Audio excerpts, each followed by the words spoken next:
It's a little bit late. And so calling the meeting to order, it is 7:17. And we have present in the room Bob Mora, Tyler Egner, and myself, Ross Lally. And online, I see from the board that we have Amanda.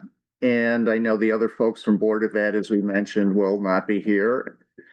And let's see, we have from Board of Selectmen side of the government, we have Jill Collins, we have Jim Rupert, our town manager, administrator. Yeah, since we didn't vote for a manager, but whatever, he's our town administrator. Sorry about that, sir. And Jill Collins is our CFO. And I don't see any members of the public other than the community voice, but that is next on our agenda, public participation. So if there just happens to be anybody out there, there is nobody in the room, I would ask them to please raise their hand and comment. You can raise a virtual hand or a physical hand. Okay, seeing no public comment, I would go on to item 3 with a discussion with our Chelsea Groton Bank representatives. And Jill, are they dialing in or? They're supposed to. I talked to Harry. Sorry, Jill. This is Alexis Khan from Chelsea Groton. Sorry, there was just there was some confusion about getting the Zoom details. I apologize. Hello. So we're here. Sorry about that. That's okay. No, thank you. And if you could just identify yourself for our board clerk, and just get my mouth in order for our board clerk, Mary Johnson. So if you two, and well, for the rest of us who don't know you necessarily either, if you could please identify yourself so we know who we're talking with. Alexis, after you. Sure. Alexis Khan, cash management sales manager at Chelsea Groton Bank. I'm Harry Colonis, business development officer at Chelsea Groton Bank. Harry and Alexis, did the Zoom the link I sent you not work, or do you want me to send it again? If you want to try sending another one, that would be great. Okay, I can do that. All right. I'll do that right now. I think it would be easier if we saw your smiling faces. And that way, if you had any, sounds good. And if you had anything you wanted to present, visually, that would help with that too, because it's otherwise we're imagining what you're talking about over the phone. Sure. So you want to give you guys a couple minutes to get the new link and see if that works, because. Want to do the minutes while we're waiting? Yeah, while you're doing, that's a good idea. I'm going to move on to the approval of the minutes for September 18th regular meeting while you guys are trying to dial in again, and we will come back to you. So we have to do a little bit of tap dance because our Board of Education partners are having their own meeting and they're going to come after that. So. Great. Chair, I'll move the adoption of the minutes of September 18th. I'll second. To approve as presented. So motion made by Robert Morris, seconded by Tyler Egner. Discussion before we move on to a vote.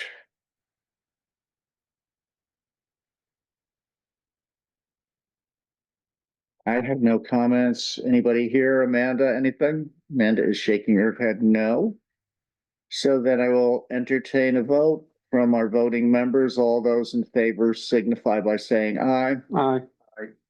So we have any abstentions? Me, I'm not voting, and not a voting member, and then that means there's no negatives. So motion passes unanimously by our 3 voting members present. And it looks like we're starting to get pictures. So we can sort of loop back to chat with our banking partners.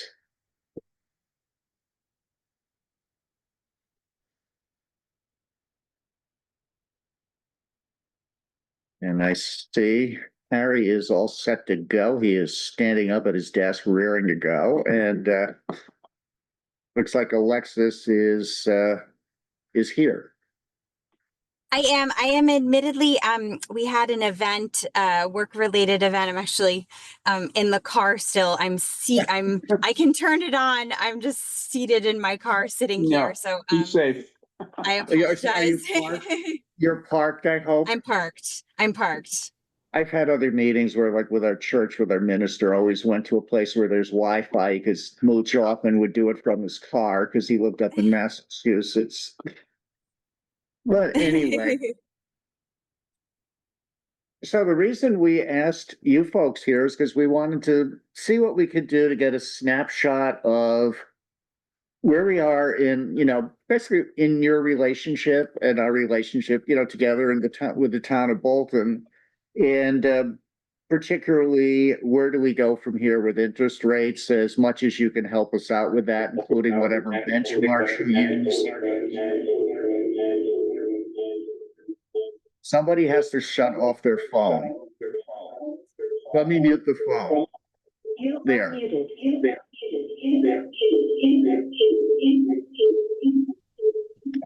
Mhm. Okay, let's try it again. Harry? Is that better? It Oh, is. yeah. I muted the other phone number, which is now hung up, but somebody else is still on two devices because you're getting an echo. Oh. That's weird. I was having that before because I had my laptop going for something I want to present, and I wound up having to actually mute the speaker on my personal laptop in addition to The phone number's muting gone now. Zoom. Sounds like okay. Okay. Let's How try about it. now? No Any echo. better? Yep. Okay. For some reason, I can't hear you now. We haven't said anything yet. Can you hear us now?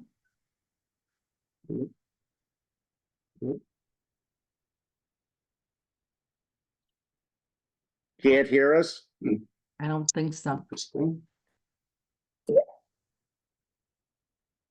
I'm able to hear you. I'll just confirm that I can hear. So it's, the audio, I think, I'm not sure if Harry's just having an issue.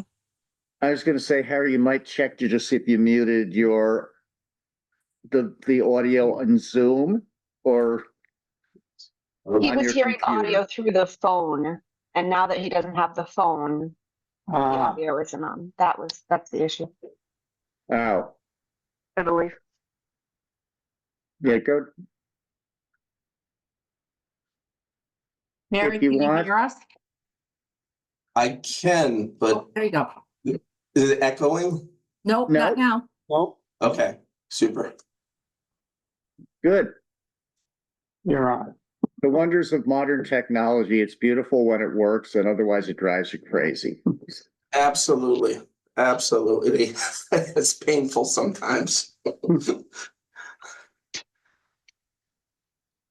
You probably didn't hear the question. So anyway, you didn't hear my question before. It was just to go over, where we stand in our relationship. Where do we go from here?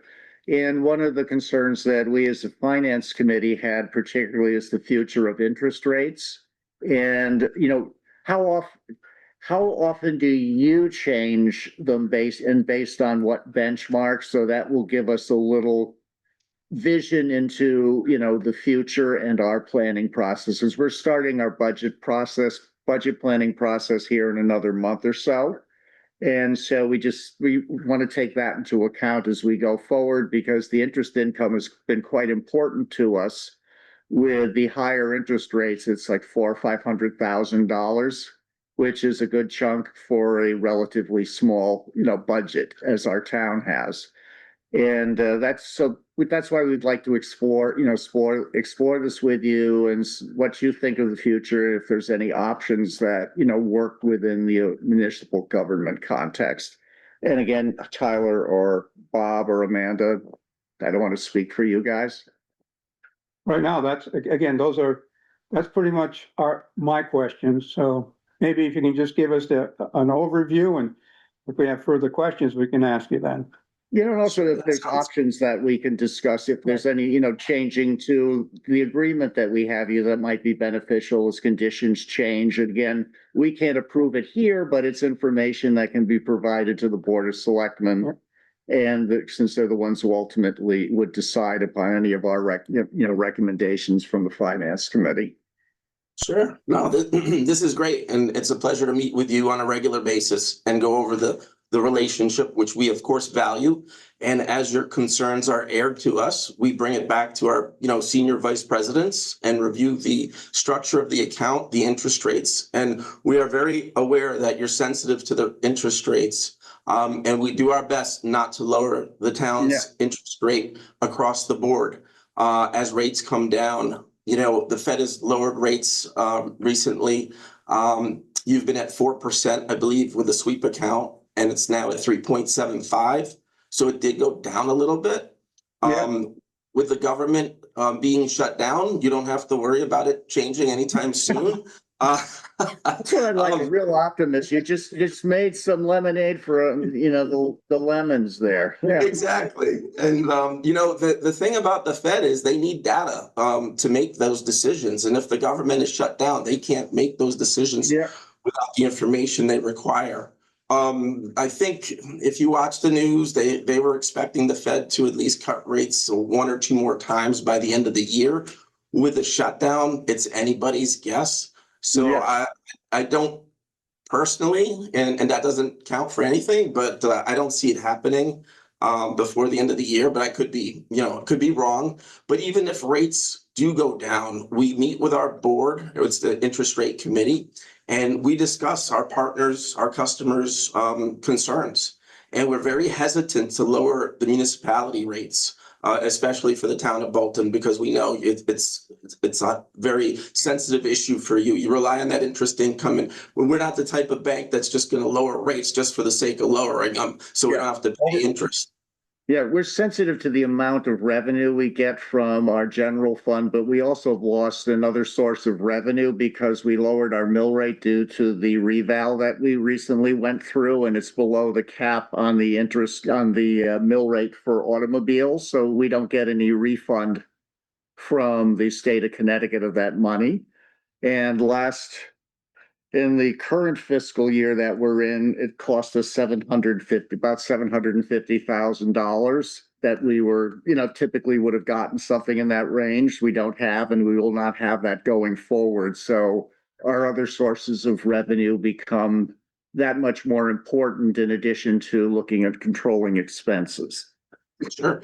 On the expense point, as far as controlling expenses, I took a look at the bank structure, how it's set up with the earnings credit that you earn in the account. And the town isn't paying any fees as a result of the balance maintained in the checking account with the earnings credit that's applied every month to offset those fees. So that's a good thing. So you don't have to worry too much about the bank side gouging you on the fees. And that was actually, since you mentioned it, that was actually a question that had come up among our team here was how are those fees, calculated? If I think we have $5 million we have to maintain as a balance. Yes. And if we go below that, we lose interest and we then get assessed some fees. So my question was, one is, are those fees assessed just for the days that the account is below that balance, or is it shot for the whole month? Same thing with the interest. How does that work? And then if we could get an idea of the actual magnitude of the fees. Sure. The second example you stated is accurate. It's the fees are assessed throughout the month based on activity. And at the end of the month, there's a total earnings credit based on that average balance. And that goes to offset the total activity fees collectively of all the accounts that you have with us. And it basically So basically we don't lose everything for the month. It's prorated effectively for the month. Is that correct? correct. The fees? You'll see throughout the year, some months are more active than others. And you have a good cushion with that $5 million to offset those higher months.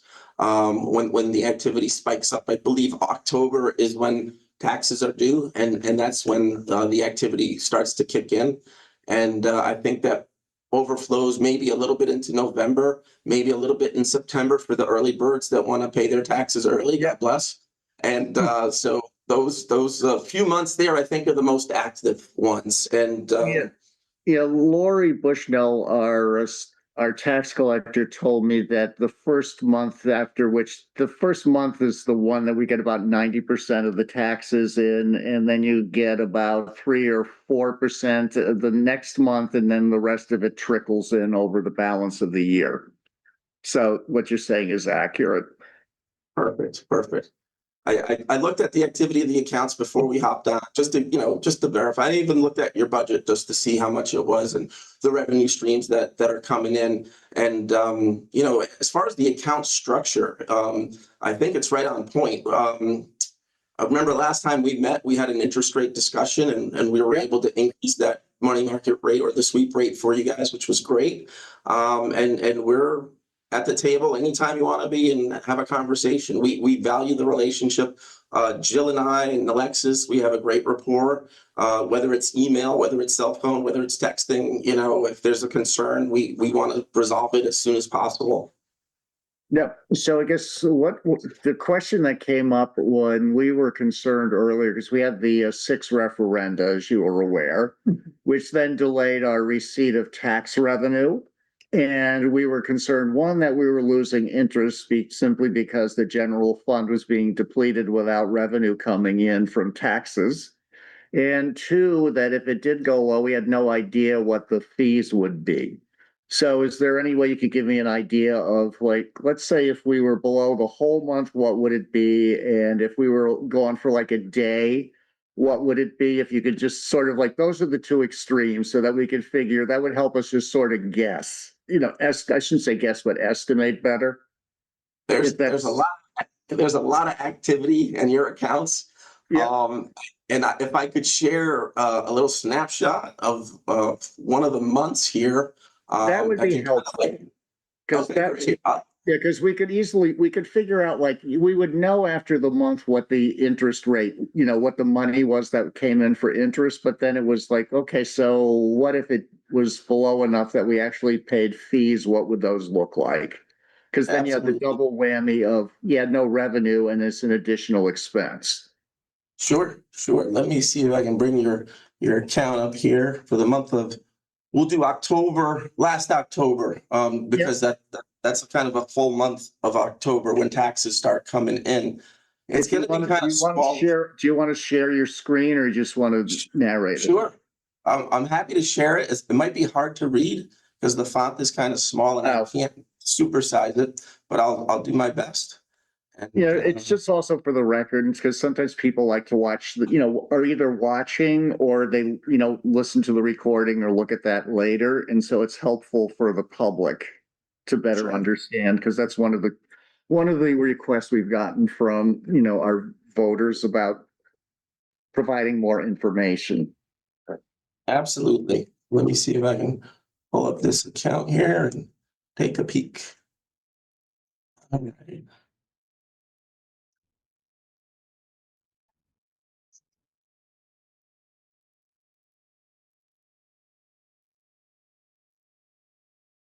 And again, Tyler and Amanda and Bob, just please feel free to jump in. It's not my show. We've already been asking questions that we've talked about in the past that we wanted to And the same for, for Jill and Jim, anything that comes, crosses your minds, feel free to jump in. Let's take a look. All right, I'm going to pull up a PDF here. And see if I can do this. Okay. All right. This is a good one here. Let me see if I can do this here. Share the screen. And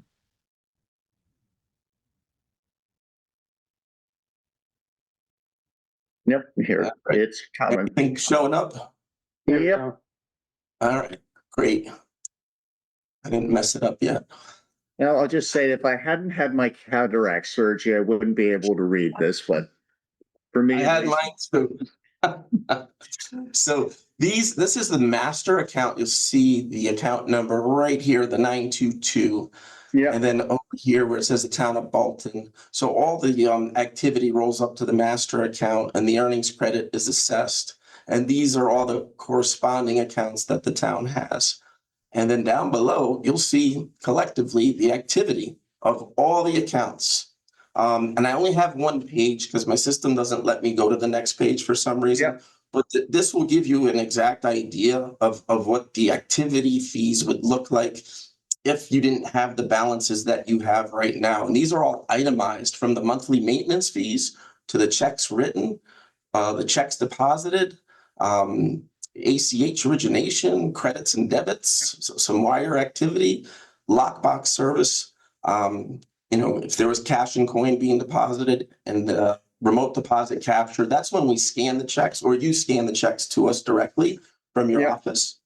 So you can see a little bit about what the activity is collectively with the accounts and what the fees would be if you didn't maintain those balances. so I presume this next page has additional fees? No, the next page would have the earnings credit that would show you that you didn't pay any fees for that particular Oh, month. okay. So what's the total? I can't read it. The total looks And like it is 1641. 1,641.30 cents. And So I would can that be- email Jill the second page. Well, she has it actually. She probably has it on her. Okay, so that would be a typical amount for the month. Yep. And this was in August. It might have been maybe a lower activity month, but in the busier months, it would be a little bit more, of course. So what would the range be if you could just tell us offhand? Typically from, For the activity. again, I'm not holding you to an exact number. I just want to get a flavor for it so that Sure. when we are doing our planning and we see a period of worry, at least we can say, yeah, it could be up to this amount, probably, not this maximum. I was So do just gonna, oh, sorry, Harry, sorry. That's all right. Do you see this statement by any chance? It says October 2024. Yep. All right, so that was last year tax time. Okay, so there should be a busier month, right? And you can see the activity for the month of October, and you see the total here is $1,594. So Yeah. compared to the 1,600 in August, October wasn't really that crazy compared to August. Now, we don't have crystal balls, but that's the best I can do as far as a comparison. So if from the we previous- just rounded it up and said that we're talking about like $2,000 in a month, we could get, hit with. It's not that major because we were concerned it might be tens of thousands or something. No, and just to clarify, that's an absolute worst case scenario in which you had no balances with us. That's what you would pay in total service charges if all of a sudden you had not a penny in our accounts. That the worst case scenario would be that you would pay because you wouldn't have any earnings credits to absorb the cost of that, to Okay. net it out, and you would pay $1,600 in that one given month. And that's if you had not a single penny in the accounts. Okay, so we're talking then, it's like I said, I'll round it up to 2,000 just to say, I know you guys are saying 1,500 to 1,600 a month. So if I said 2,000, it's That's the easier to worst case work scenario. with when we're Yeah. planning stuff. No, So that's a good, That's that's very a good helpful. worst case scenario if it's proverbial hits the fan. A safe number, very safe number. Agreed. And any changes do you expect on the banking side for the next year? Anything coming down the road that we should kind of prepare? Jill, I'll defer to you on that, or Jim. Other than we're using our ARPA money up, I don't see anything really. I think it's just the normal, now that we're all the tax bills are out, I don't really see anything out of the ordinary. I don't know, Jim, if you do, but I don't. I would concur, Joe. I don't see anything out of the ordinary either. Super, super. What can we do better? Okay, yeah, this has been very helpful because before we had no idea. Yeah. And and the fears we had were way worse than what you're telling us. So I mean, it looks like at the most that if we did the $2,000 figures, $24,000, what you're saying is probably 500 a month less than that. So it's really more like 18,000 if we were under. If we had nothing in there for a year that gained interest, that would be the worst case scenario. And that means we got bigger problems then. Yeah. Than worrying about your some fees. Right. Can I And get back to one question? I'm sorry. Go ahead, Amanda. no, it's okay. Go ahead. Alexis. That's Alexis. I'm sorry. No, that's okay. I was just going to mention very quickly, and Harry already covered this, but I just wanted to kind of reiterate that, it's anybody's guess what the Fed will do. But to your earlier point about kind of a benchmark, I really don't see a scenario in which we would cut your rate unless, and by a different amount, if not, just a better scenario than whatever the Fed, we usually go off of Fed funds. So if the Fed comes out with an announcement saying that they're cutting rates, next month by 25 basis points, because you're at a, quite high rate already, I can foresee, within a 30-day period that we would bring the rate down by that commensurate amount, but we wouldn't cut it by 50 basis points. In other words, it would be commensurate with the amount and the time frame. It wouldn't be like an interim cut. It would be an arbitrary cut. It would be because the Fed made an announcement. So you said it's the federal funds rate is your benchmark. Exactly. Okay, that's perfect because that's something it's something that we keep an eye on anyway. I do for my own personal finances as well. And the rest of us here do too, for the most part. And so if we know that, then we know that the same thing is coming for us. And so you would say that you would lower the interest rate to the town commensurate to the same basis points that the Fed reduced the federal funds rate. And that would happen, say, about 30 days afterwards. Within that time frame. I don't think we typically don't do it, the day after it gets reviewed. And, because you're such a strong relationship and we value the relationship so much, we review your overall relationship before we just kind of automatically make a cut. So I'm just not anticipating that it would happen overnight because we usually senior management reviews them within, maybe a 2-week time frame and then put the rate change into effect maybe a week after that. So I'm just saying it's not necessarily 30 days after, but it's within kind of that time frame. It's not immediate. And if the Fed just went up, you would do the same thing for any increase? Just out of curiosity, since they do the same, they do go up. If we didn't, we know the phone's gonna ring. That's why I'm asking, because I'm explaining what happens when things go down. But I just imagine that if it is tied to the federal funds rate, we'll get the same treatment if and when that they go up.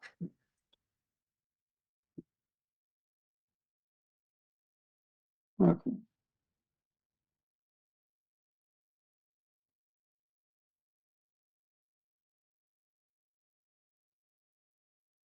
Can I ask a question too? Go for it. Just on the other side, if is there anything like, obviously we are very distantly removed from the whole operation, this board is anyways. Is there anything that you might recommend or suggest that we could do that could improve things, our situation with your bank or just in general, fiscally dealing with our funds and how we manage them, or if there's any other, investment opportunities that are appropriate for a municipality. Thank you for rounding it up. I just wanted to make sure. I think keeping, your hand on the pulse like you've been doing is being proactive, not reactive, and that's the best. Monitoring the accounts and the activity, Jill does a great job of that, and her team does a great job of that. As far as efficiencies go, definitely you have all the products to protect your accounts. You're saving time by scanning the checks. So I think you're running very lean. Are there, some investments out there that you could explore?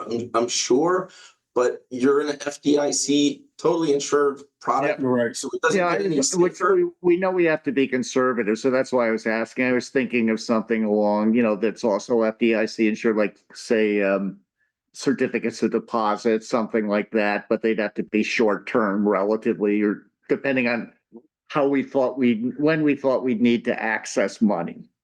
Absolutely. Our short-term CD right now, our 3-month is at 3.25, and Now, you're at 3.75. So you're liquid, FDIC insured, and making 3.75. And I think you're in 5 stars across the board so far. okay, no, that's fine, because I noticed the same thing about CDs, and I get scared when you have a curve like that with the interest where the future rates are down, but it's something for us to be aware of too. And it's not unique to, your bank. I just know from my own investments that it usually means there's more cuts ahead when the rates are going down on, CDs and stuff out in the future. So Just curious, as far as an investment policy goes for the town, do you have one, and are you able to invest in non-FDIC insured products? I would never have thought to do so I don't think you can per state statute. Yeah. Okay, I thought so. I was just curious. Yeah, No, it's a good question to ask, but it's something I would never consider doing just because of, the stewardship that we have for fiduciary responsibilities that we have. I wouldn't want to do that. And if the state statutes say we can't, that's an even better reason not to do it. Absolutely. No, knowing that you're well over the $250,000 limit, and all your Yeah. deposits are FDIC insured, that's as safe as you can get, and you're earning almost 4%, which is not too shabby. And Yeah. offsetting all the activity fees simultaneously and running lean. You have positive pay on your accounts, which is a fraudulent preventative software, which is another layer of protections, against people intercepting checks and altering them, and unauthorized ACHs from debiting your account. So you have all the bells and whistles. And that being said, I just want to applaud Chelsea Groton for finding that fraudulent check that happened last month. You guys did a great job of catching it and fixing it. And I'm not sure that all the board members know about this, but you did a great job, and thank you very much. We really, really appreciate So that. now that you mentioned that teaser, what was it? Bolton Lakes had someone intercepted a check for over $4,000 and changed it to their name, and Chelsea Groton caught it, reversed it. Yep, it was it. I saw a copy of it online, and I would have never thought anything about it, but Yeah, they because caught it.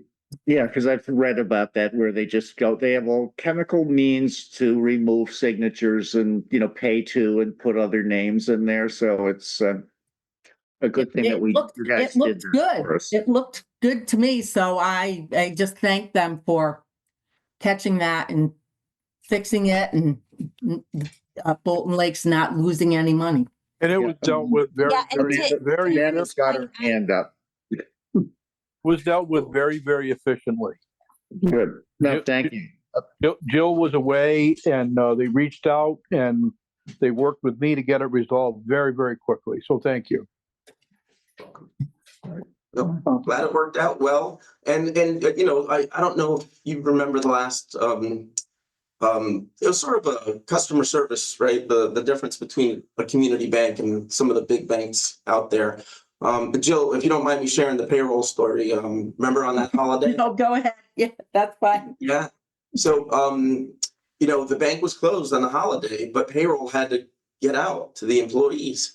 And so I got a text from Jill, And I said, Jill, we're closed. And I said, but let me see if somebody can help. And Kelly Meekum, who heads up our business banking department that works with municipalities and our other business customers, actually was logged in. And I texted her. I said, hey, the town of Bolton needs to push the payroll out. Anything you can do. She goes, hold on. She logged in, pushed the payroll, texted Jill. Jill, go ahead, push it. Boom. And everybody got paid on a holiday weekend, which was great. So, I mean, that's the kind of communication, that's the kind of service that you get with Chelsea Groton. And we value you, and I hope you value us when we're able to do what we do for you.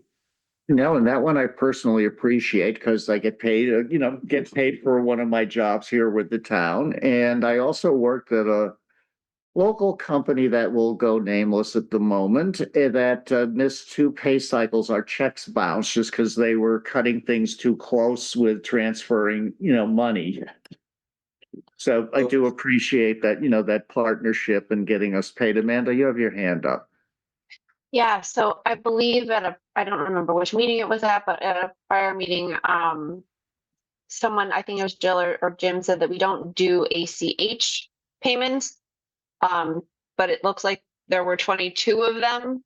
And I had assumed we weren't doing ACH payments because we didn't have That is not to individuals, it's to the insurance companies. That's Okay. the big ones like that, or to that's to get retirement or insurance. That's the only So one. Don't do it to what are- individuals.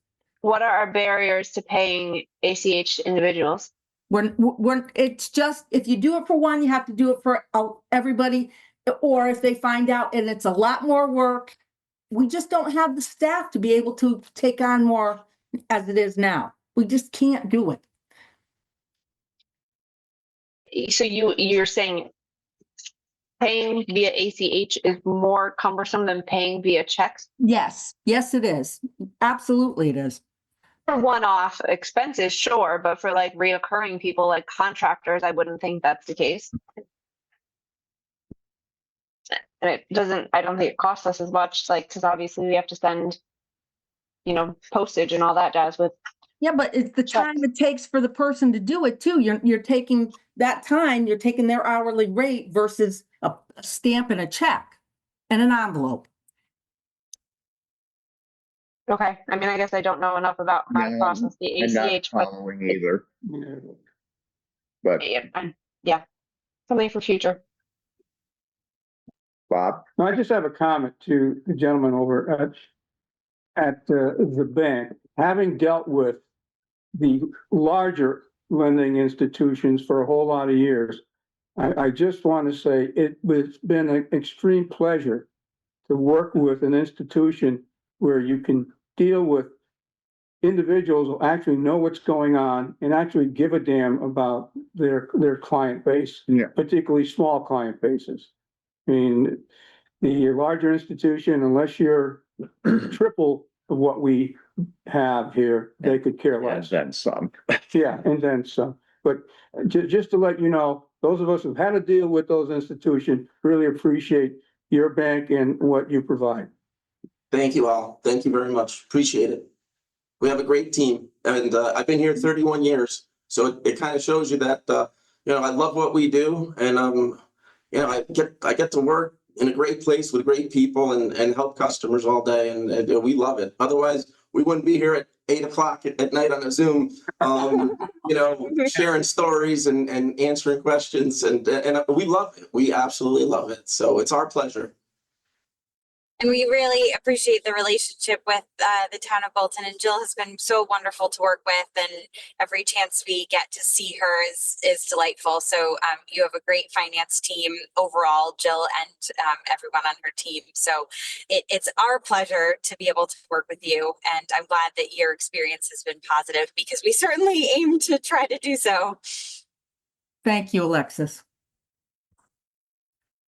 And I do apologize again that I'm in the car and not on, it was an event that we were supposed to be back in Hartford by 5 and we got there at 6:30. So I'm so sorry. Not a problem. And it's really not because you're a hoarder and have 500 cats around here.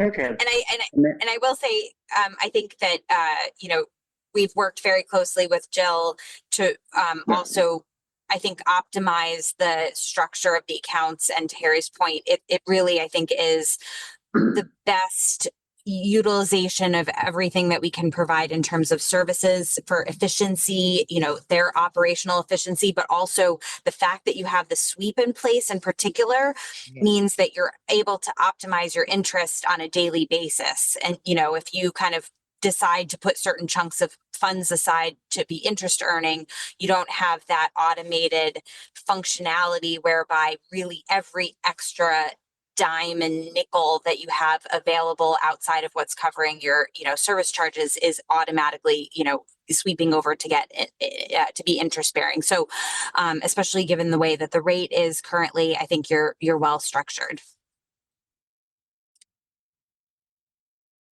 Very cool. Amanda, do you have a question? Your hand, the on-screen hand is still up. Okay. Any other questions for Harry or Alexis? Nope.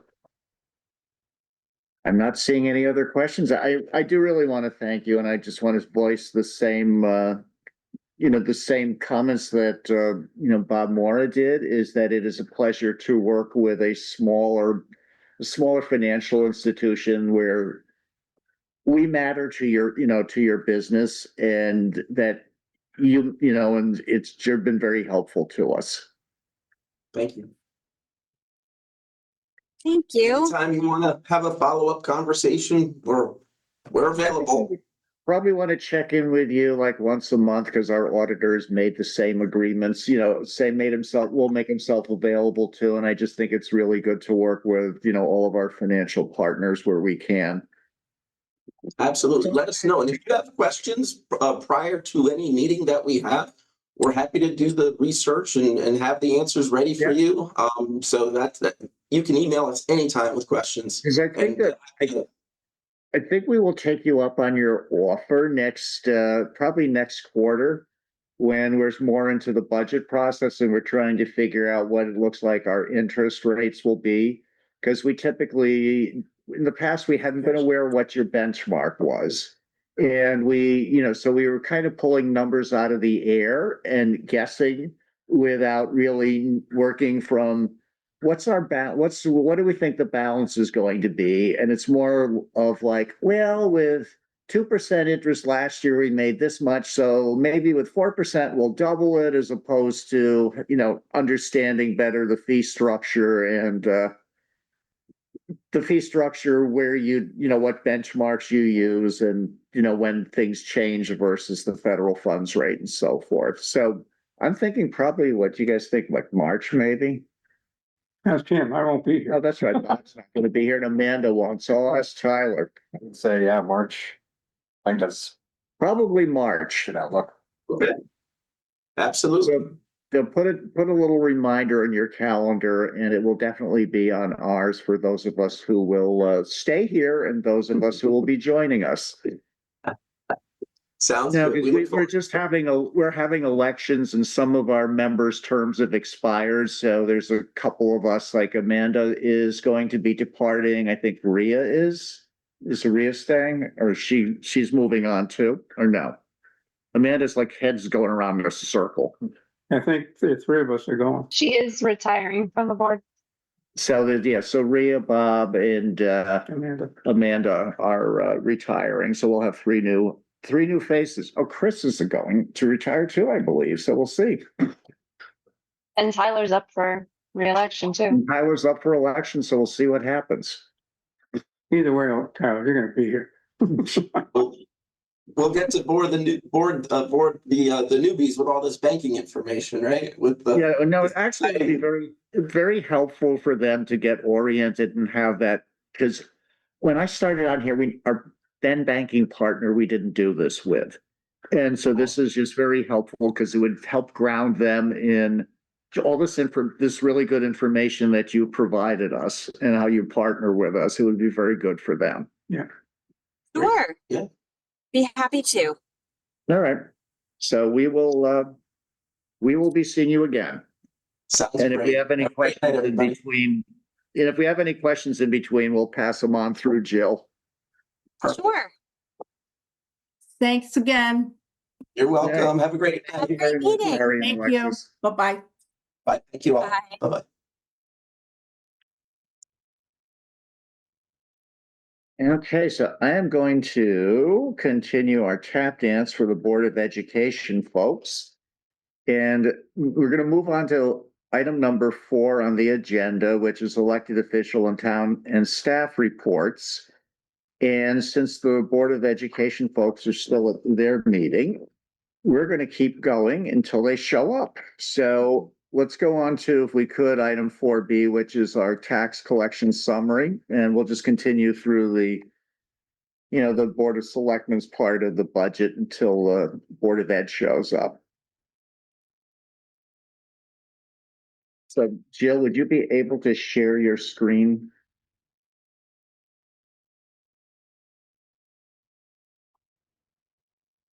Give me 1 second.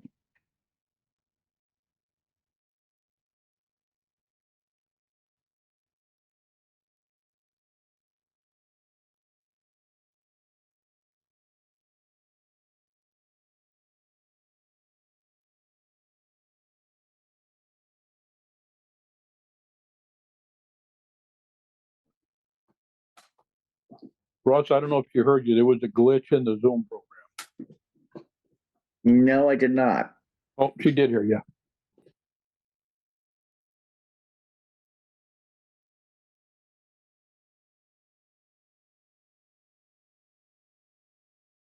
You can see it, yes? Yep. So, we're at 93.28 for current, as you can see, 0.10 for motor vehicle, and that was because they didn't go out with the rest of the real estate or Yep. personal property. And so now we're going to they're going to send out supplementals twice a year, in July with the regular taxes, and then again in December. Well, December is when they'll be due, January at the latest, but they're doing them twice a year now. So that's why there's some supplemental in there now. And then prior year is at 58%. So previously we did the supplementals once a year. Correct. And the reason for going to twice a year is, I have no idea. That would be a Kara question. Kara or Lori? Yeah. Okay. Any questions? No, just making a note. No, I know.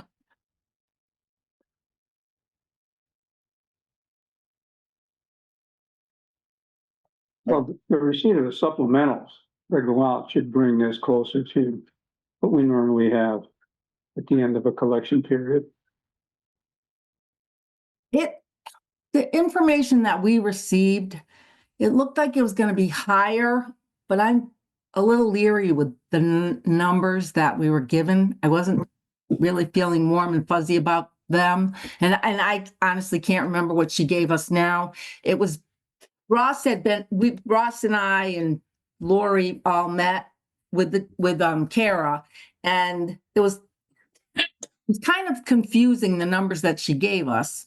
And then they said they weren't going to send them out right away. They ended up sending them with the personal property and motor vehicles.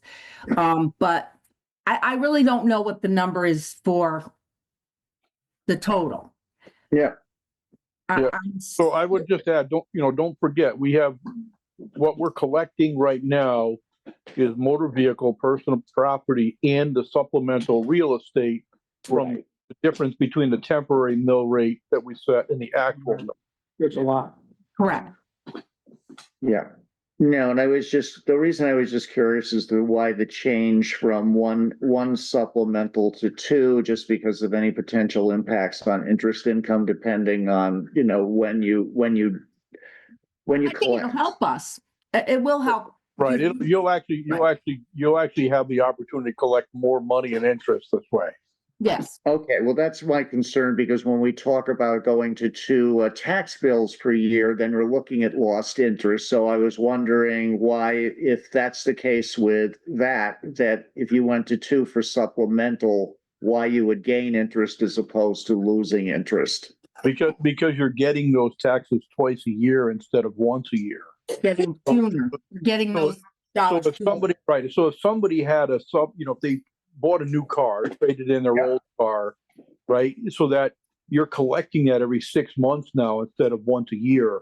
And so your potential income is increased. Okay, because then that explains it then. So you're actually getting an opportunity to have income at the beginning of the fiscal year that you wouldn't have gotten otherwise. So you're getting more interest on that. Correct. And otherwise you would have waited till the end of the year and lost the interest on it. Right. And I think that the other piece of this is that, collaboration between the assessor and the tax collector's office, they felt that this was going to be easier for them as well. Because one of those collection periods is not a normal collection period. So it just would mean, it's easier to do at that point. Okay. Yep, that is fine, because then that explains it.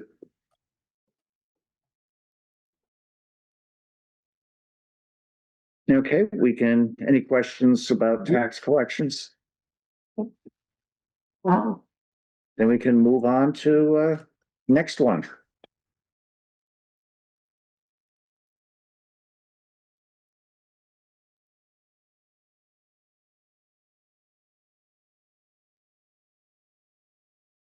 It's our revenue statement. So and this is as of September 30, so it's really it's first quarter of our fiscal year then.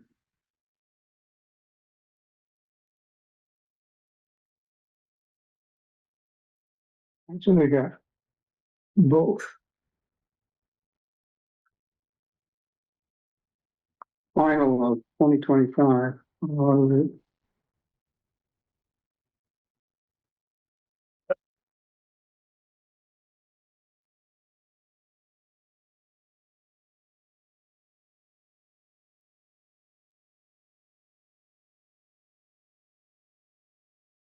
As I read the unaudited, the 2025, it says we're carrying forward just under 600,000 of unexpended funds to next year. Is that right? I'm sorry, what was that? I'm not looking at that one. I'm looking at Oh. the other sheet. That's consistent with the report that Jill gave you at the Board of Selectmen. Yeah, that's okay. But not to this year, that's for Right, next, that's for next for year. 27. Yeah, right. Okay, yep, all right, Yeah. I'm looking at this going, Yeah, what? no, that's okay. Okay.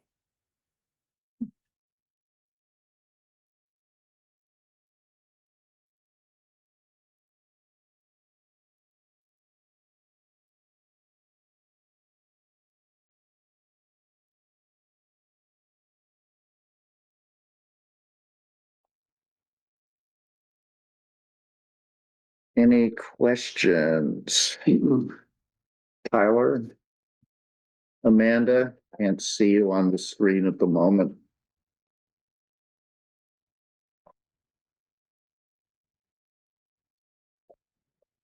All right, I guess we can move on.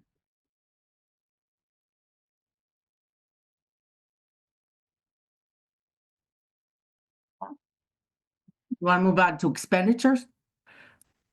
Unless there's any questions that you can answer about Board of Ed, on here, any of their grants, et cetera. I cannot answer.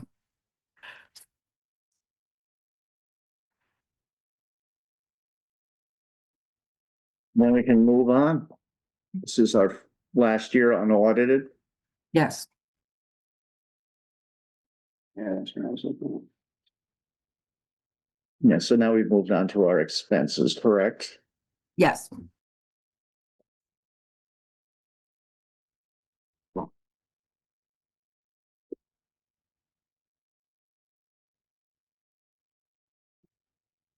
And the expenses for September.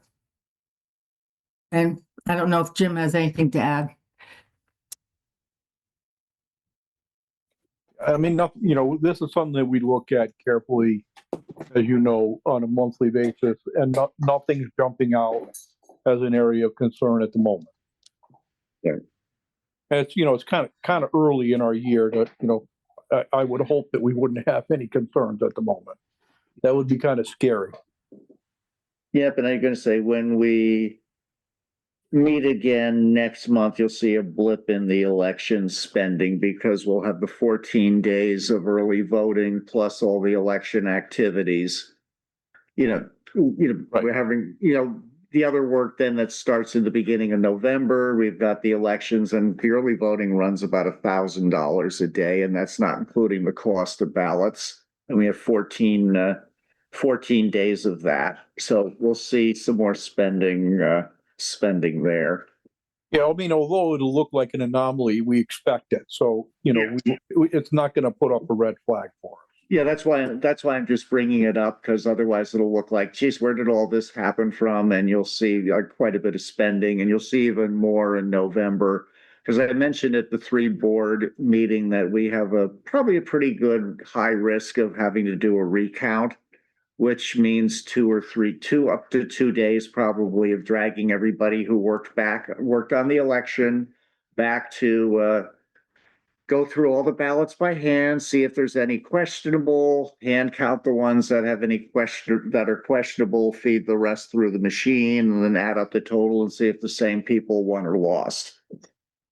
And that's required if there's either a 0.5% of votes cast or 20 ballots or fewer difference between candidates. So there's a pretty good chance of that with all the candidates. You really, it's just 20 difference, yeah, you'd have to have a recount. Yeah.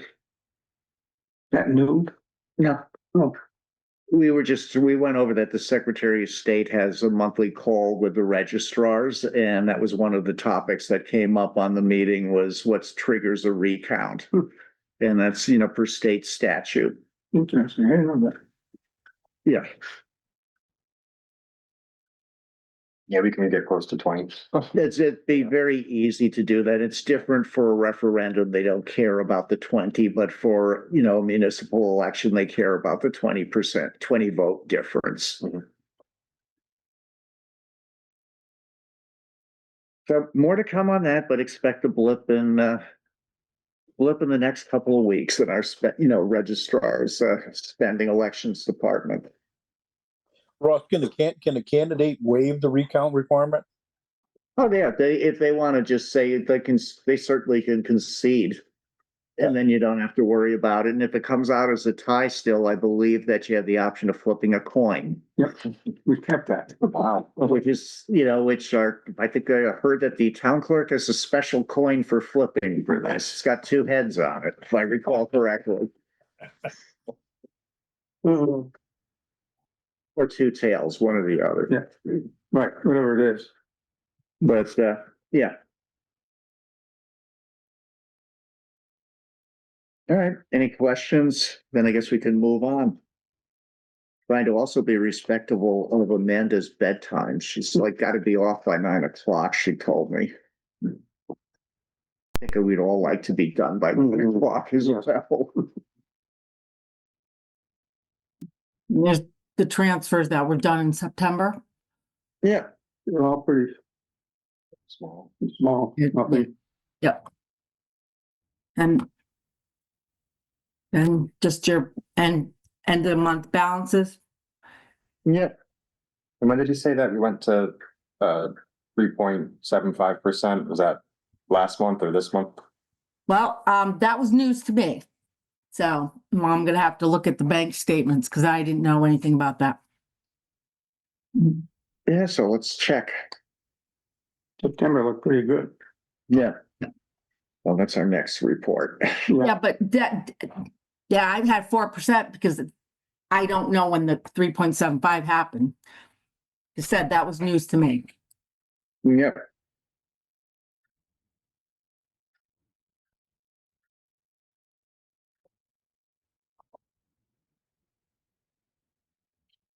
It's a small amount, but To the point you just made, Jill, that's feedback we should give them, is that they should be giving us a heads up when they, like an email to Jim and you, and ideally Rodney, when they're gonna lower the rate so that we know that it's happening. Yeah, they should give us a 1 week heads up. You took the So word looking- right out of my, Amanda. sorry, Jim, I couldn't understand what you're saying. Amanda took the words right out of my mouth. Yeah, because they have much more reason to follow the federal funds rate changes than most of us do. Right. So, yeah.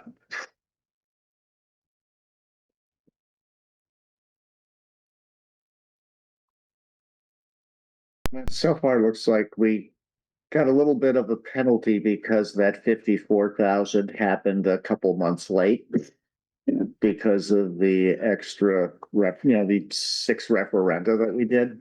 So I think what we estimated probably pretty close to where you're gonna be, maybe even better. I think we were, what did we say, around 320, 350?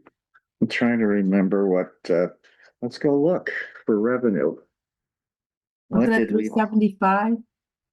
think it was 375, Okay, we should be pretty close. because we wanted to be conservative with I think it'd be, conservative with revenue. we should be good. It's one of those, it's better to underestimate the Yeah. revenue and overestimate the expenses slightly. Yeah, I think it'll, Okay, anything else? No. it looks like the Board of Ed's not gonna make it. So anything else, Jim, you wanted to go over, or anybody else from Board of Selectmen, just because we have other on here? Nothing from me. Then we can go on to ongoing business and communication. And I know Amanda, this is the top, what? So I talked to Stephen. He's going to be at, our building next week. He Yeah. said that he would, if people wanted to come over and meet with him and ask questions. Now, if you're asking questions about what's in the, financials, if you don't get them to him ahead of time, he won't probably be able to answer them completely, but he is going to be available if someone wants to come and see him next week. But Which, try to give him a heads up. what days? He's going to be there Monday through Thursday. He leaves early on Fridays to go home. Okay, but it'll be all week, okay. Yep. So if we can give him a heads up that you're coming, I just don't want. Yeah. It'd be nice if we can give him a heads up. Now, the only problem is that you might have to email Ross if you're going to come, because I have jury duty on Monday, and if I get picked, I don't know when I'll be back. So, I just want, but he did say that he would meet with people if they wanted to next week, if they wanted to drop by. And you can come by and watch early voting, or you can even come by and vote early too. Just so we have something to do. We have no idea how many people are going to show up. And we're trying to get we'll have all of our early voting supplies out of there, because we're using that area to store stuff that doesn't fit now because of the new voting machines that we got. We got 8 of them. 8. And we're going to be using 5 of them for this upcoming election. Again, the wonders of the state and our legislature at work, but whatever. Okay, so I put down Stephen will be there. This will be Monday through Thursday next week, which is the 20th through the 23rd, if I'm doing my math correctly. Yeah, thank you for, that reminder, Jill, because I know we talked about it. We're going to try not to, hopefully early voting won't, interfere with any other stuff that goes on over there. Again, we just have no idea how many people are going to show up. Yeah. First time, who knows? It's a lot for the presidential one. is 100 a day. But I don't know if they'll be that interested in the municipal election, particularly when, we're not having first selectman up and so Right. forth, but we'll see. Learning experience. Yeah. Okay, anything else then before we go on to the ongoing business? Then communications, I'll start out by throwing out, what did folks think about the 3-board meeting? Because that was another thing that we were doing. We got some feedback from the folks who showed up there, and also any feedback from the coffee and conversation. Yeah, I thought it was productive. Which both of them, the coffee and conversation, I thought was very productive with having the townspeople actually, express their concerns and ask questions. And as for the 3-board meeting, that was my first time participating in that. So that was kind of like a little bit of a learning experience for me there. But yeah, I think continued, engagement with the public is just only gonna help our situation and our transparency, and show the people that we're really trying to be good stewards of taxpayer money. So I would like to continue that, and maybe even kind of have like a summarization. Do we already do that? Is it a recorded meeting? And is there like a summary of it, like minutes from the coffee and conversation? I couldn't find anything for the coffee and conversation. Okay. So I don't know if we did record them, because it was a public meeting. Okay. Yeah, maybe we can just check on that. But maybe we do not do minutes for the coffee and conversation. It's not a quorum of any board. And it's designed that way. What I can share with you is after the 3-board meeting, I can't remember if it was after the 3-board meeting or after the coffee and conversation meeting, but I did have a conversation with both Rodney and Dave Caruso. And one of the things that we are considering is during the budget season is having those meetings monthly just before the finance committee meeting. We can really, communicate. Because we're getting such a good turnout from the public.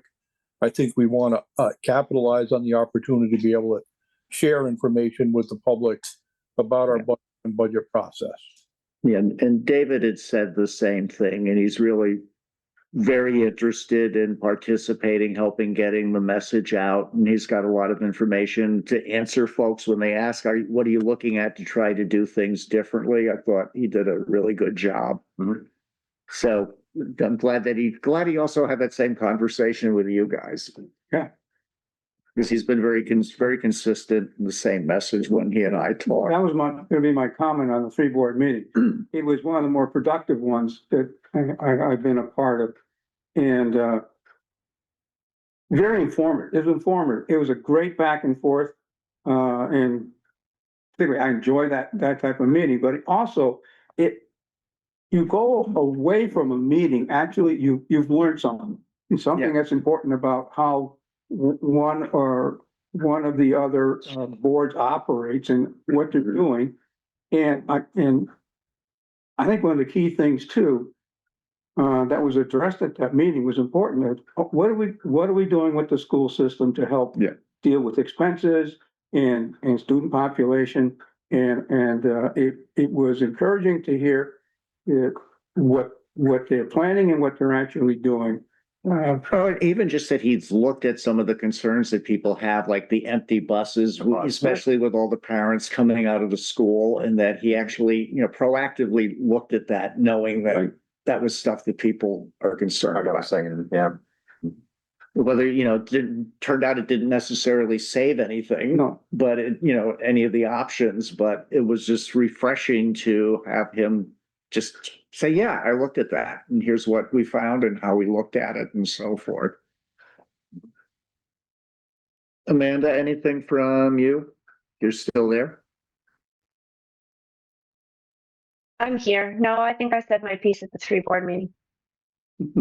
Yeah, I was also going to again express my thanks to Chris Davies too for that analysis that he put together, because that's the first time that I have seen that information, put together in that way over all those years.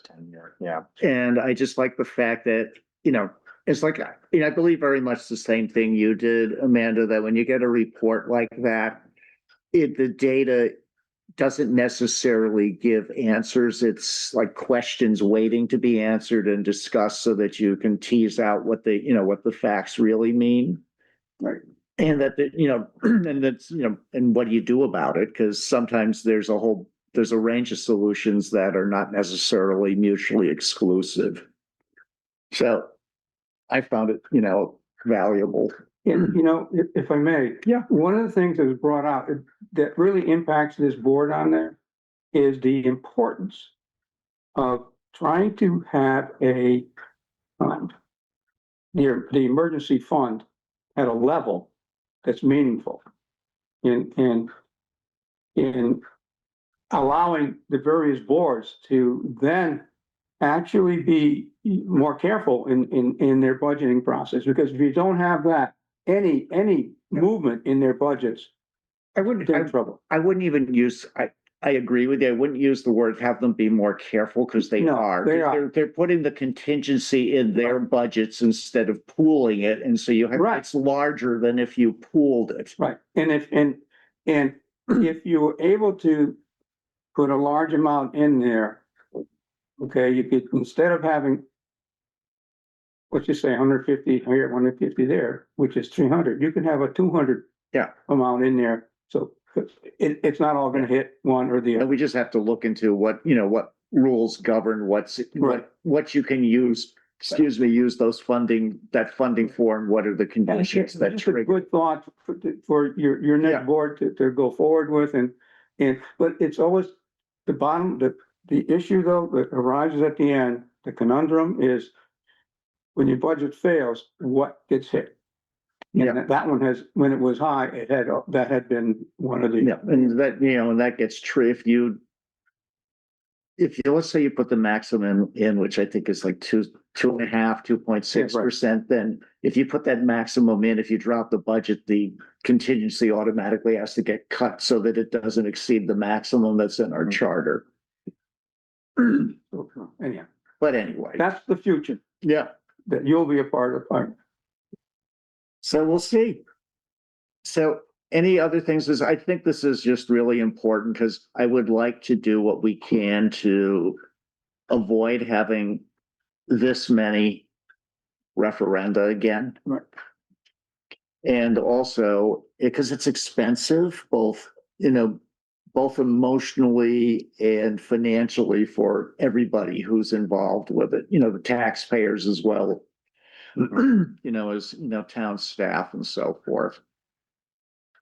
So anybody have any other questions? Because I want to just share my screen briefly, because this is also related to the conversations that we've been having where folks want to have more. Let me see, somebody just texted me. Is it our board of ed? No, it's my buddies who want to do happy hour, so never mind. So you better go for it. Yeah, no, that's for tomorrow. Okay. But anyway, there's a question that keeps, folks want to have more transparency, and I've been frustrated with some of the tools that we have, especially like I was mentioning early, like the way we try to guess how much interest we're going to have.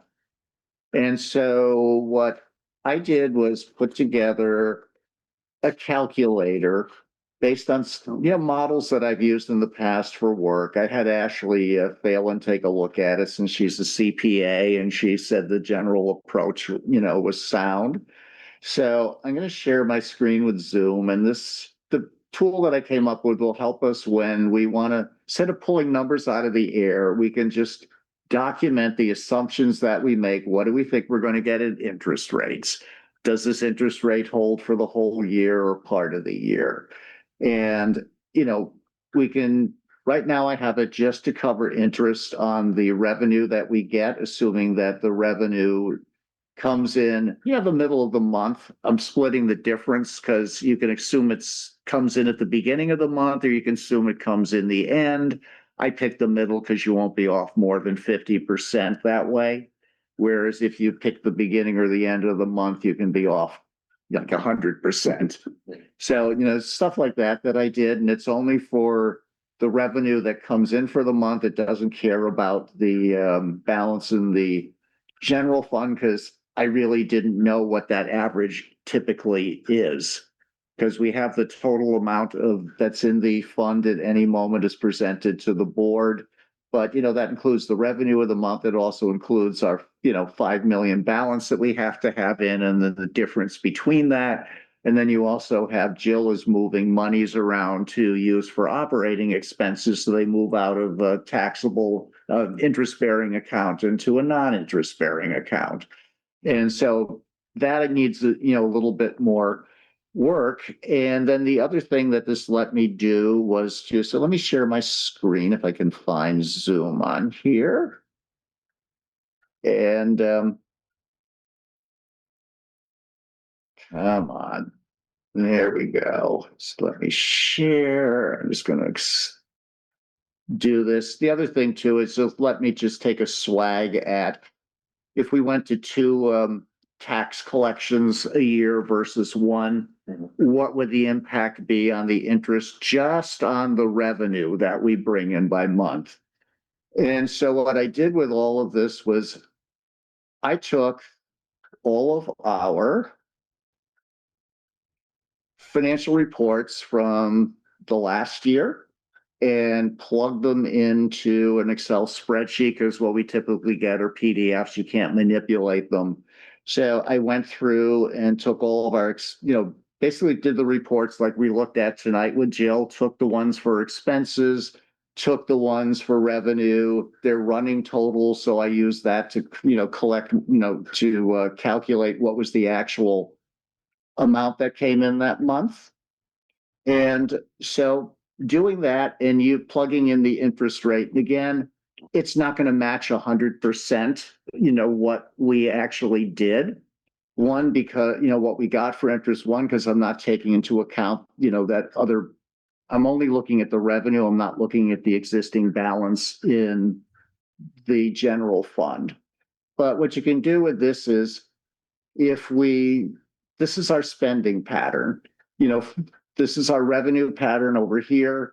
Typically, last year with one payment per month, the bulk of our revenue comes in the first month, a little bit more of the second month. And then the rest of it sort of comes in, gradually over the remainder of the year. And then our expenses, again, this is only based on last year. So again, if I wanted to refine this, we'd have to go back and look at some previous years and do averages, of those. So again, this is just looking at last year. If we did it the way we did on the revenues that come in with one, payment of taxes per year, you'd get about $458,000 worth of interest just on the revenues that come in. If you switched over to two per year, and again, I'm following the same basic pattern where you get the bulk of it in at the beginning when you first collection is due, and then it tails off, and then you get the second collection, you lose almost $225,000 worth of interest, assuming that we were using the 4%. Again, is this 100%? No, but it's something that you can go back to and reference and see over time how accurate this is, and it's better than our past discussions where you just sit around and say, well, what if it's this? We made this much amount of interest last year. Maybe we guess it's less. So this is also still a certain amount of subjectivity, but it does record, what our assumptions were. And again, it's easy enough to play with it. Do you think the patterns are different for expenses coming up? Are we going to spend at a different rate per month? Same thing with revenue. Are you going to think it's going to come in the same way? You just change it, you play around with it. And as long as these totals for revenue add up to 100% and expenses add up to 100%, then you have a way to record, what our assumptions were, what went into our estimates for, interest income. So basically, I think this is something that folks would need to know, that if you do go to two tax payments per year, if you're in a high interest, year, yield year, you lose a substantial chunk of money. And if you don't want to give up the services that money brings in, the mill rate has to go up by that enough to cover that loss of interest revenue if you want to keep our services the same. So there's a cost to the convenience of paying twice, a year. And I think it's just something that if the taxpayers want to do that, that's their option. If we were to ask and did a referendum on it, say, or however we got their input, they just need to be informed that here, your convenience has a cost to it. If you want to keep the level of services the same, the mill rate's going to go up by whatever, which we could also, take a swag at too. Because we know what the grand list is, and you know what you have to do in mills to bring in like $250,000. So it's something that it makes it much more concrete. And, with the understanding that this is a refined way of making our best guess. It will never be 100%, but you can feel pretty confident it's going to be plus or minus. I think with something like this, it's going to be within, plus or minus 10%, 15%, something like that, which is a much more educated way of, making a guess, and you can explain it to people and have a record of it, which we haven't really been doing in the past. So again, I just throw it out there for, thoughts. It's something that we can try playing around with when we have that discussion next March. And if the topic comes up at our, next coffee and conversation, I would feel comfortable with explaining that, here's what it looks like if you did last fiscal year over again with two payments, this is kind of how it would have gone. Would you guys be happy with that? And either having the mill rate go up for the convenience or giving up some substantial services for $200,000. Yeah.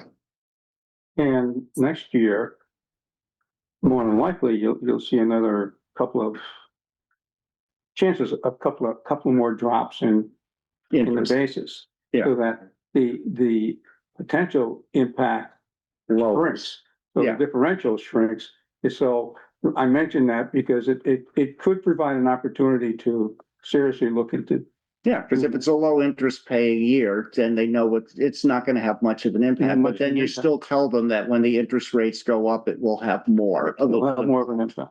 It's just the way it is, but but it's a way to explain it and give a number. It does, and I think this very easily explains basics, and the only thing you have to add in is what's the additional expense of dealing with those checks that come in a second time. You do it anyways. It's a matter you're going to do more of it. Yeah, that I did not account for. But still, it's not catastrophic. The number, that's an easy number. People will be able to provide you with that. So have something to look at. Thank you. Yep. So Ross, so in this, did you account for the Board of Ed's expenditures also? And the problem too is that, pardon? Yeah, I use the actual expenses that you provide and the Board of Ed provides. Right. But but it also includes grants that we don't give you expenditures on, both Board of Ed and the town.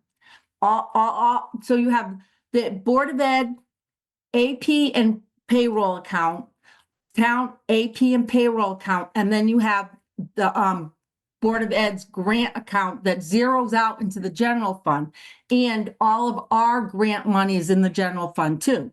So I use all the figures that you provide us every month. And we don't provide you expenditures for grants. And they are in there. So are the expenditures for grants in the general expenditures lines? Yes, it's in no, it's not in the general expenditure lines. It's in the general fund, but they're not, we don't report on the expenses for the town or the Board of Ed on a monthly basis. So what you're saying is we get grant money in and you don't report on the expenses against the grant money. Correct. But see, here, the other problem is you don't always get the money ahead of time. And we have to then go back to the state and send them receipts for some of the grants. Some of them we do. Same with the Board of Ed. So then so basically the grants come in, we don't report the expenses against them, but they eventually go away. So the interest that I'm reporting on them is correct, because that's where they're part of the general fund. Well, no, because we could have like town aid roads, we could have a sum of money in there for a while, and then we could use it all up. Or Board of Ed, sometimes they can't get the money in the general fund in time, and they're using because Choice doesn't pay until later in the year. So once they use what was left over from the prior year, they're waiting for Choice money to come in. There's expenditures that there isn't necessarily money. And that's just the way Choice is. So if I understand it, if I may. Yeah. I understand it. What it means is, what I think it means is, this revenue that comes in that we deposit, we may not get it. We may get it, if it were split in half, we may get it in the first part, we may get it in the second part. So if you get it in the second part, you're making an interest on the second part instead of the first part. And I was just I showed it whenever it was reported in our monthly reports. Right. If it hadn't come in yet, it didn't show up. So I just used whatever was there. I took the rolling total, I used particularly the running totals. But so nothing shows. We don't report on the revenue of all the grants. Just some of it. There's a lot that we don't report on. But the bottom line is, what we've learned, what we roughly earned in interest is there, and no matter how they come in and how they move, that amount should remain basically similar, just dependent upon what the interest rate is, right? And if you split it, there's going to be, there'll be some loss, but it's just a matter of how big a number that's going to be, how low a number is. And that's something that can be worked out in the future, but this gives you at least a concept to work off of, and you can plug in the data, you can put additional data in to modify this, to adjust for all of this. Yeah. But you have to have, I just wanted a starting place so we can have this discussion. It's like Chris Davies bringing up all the figures that he did. Yeah. So, it's something, Jill, you and I can sit down with. We can see what we can do to tweak this, or, whatever. Because I understand fully that this is my best guess at it, and it's a way to try to make it concrete. And we kept talking about this for months and nothing happened. So I wanted to put something down so that we could just have a fact-based conversation on it. And I have no pride in authorship, and I'm fine with, whatever fixes need to be made. And I see Amanda's hand is floating in midair over the screen. Thanks. Yeah, it not related to this chart, but wanting to understand, Jill, why those expenses against grants are not reported out to the boards. It's never been reported to the boards. Why? I don't know. It just doesn't. It's never been reported because it's not. I don't know. It's not reported. I mean, I guess, and the reason I ask, right, is because we're being accused by the public of not being transparent, and they think there's this money that exists that we're not seeing, and so to a certain extent, that's true, is what you're saying. And I'm not saying it's like there's no intent behind it, right? I'm not saying that. I'm just. No, and I'm glad you brought it up. You can't just run a quick report to get all the expenditures for the grants. It's just not, because they're all different fund stuff. Because they're all different funds. You can't. It's just not that easy. But you can run a P&L with multiple different funds in it. Like you should be able to roll it all up into one report. Nope. I'm sorry. I don't know. I mean, no, my agency has like hundreds of grants, and I can get a report for every expense, for every revenue, for every single fund that exists for our agency. It's possible. And I think I won't be here for the future board, but the future board needs to look at this so that everything is available to the public. And I'm glad that we had this conversation, because just because we've always done it that way doesn't mean that we have to continue doing it that way. it's a good question to ask. Maybe we do need to. I don't know the answer, but I think we can't just say that we've always done it this way is not a good enough answer, especially for the public with their concerns that they have now. Can you do it and can you do it on a quarterly basis, on a monthly Yeah. basis? You know, it doesn't have to be, this is something you don't have Yeah. to know on a weekly And we basis. don't need to resolve it tonight, but it's Exactly. We're something not. that I wasn't aware Even that on we an didn't. annual basis is better than on no basis, right? Like, Yeah, Right, yeah, it's one of those things, I brought this up just, so we can have this discussion, same way Chris did, and it's good to have it, because I didn't realize we didn't track all that. so now you've got this data for the next board to go forward. Yeah, You've got more stuff to talk about. That's awesome. yeah, and I do have a question for you, Jill, and I just want to share my screen one more time. Ross, while you're working on that, I do want to make just one quick comment. Yeah. We do track our spending very carefully. I can ask Jill at any point in time, what we have spent on a grant and what we have for a balance. So it's not that we don't track it. I think what she's trying to explain is she currently does not have an easy mechanism for reporting all of the grants in a simple format. It would have to, right now, I think with the accounting tools she has available to her, and, she would have to weigh in on this, it's not as simple as just pushing a few keystrokes on the computer and getting a report for all of the grants. So we have to track our expenses very, very carefully. And when we go to grant closeout, we have to be able to demonstrate all of that. So it's not like, Oh, yeah. I don't doubt that. That was not, yeah, I absolutely know that. And the other thing I want to stress that Jill said is, we don't get all of our grant money up front. Some of the grants that we have received, we have to spend money out of our general fund to get the work done and put in for reimbursements. So I think, there's two different scenarios that come into play here. And we can't forget that that has an impact on our bottom line and our interest bearing, for those months when we start, making those expenditures.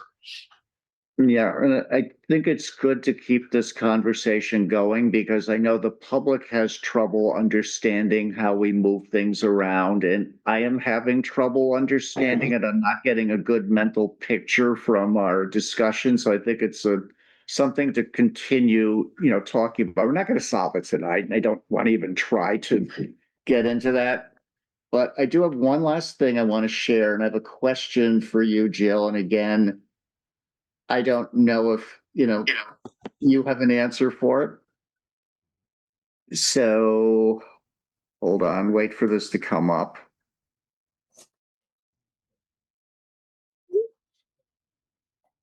Doesn't seem to want to do anything. It stopped on its own previously.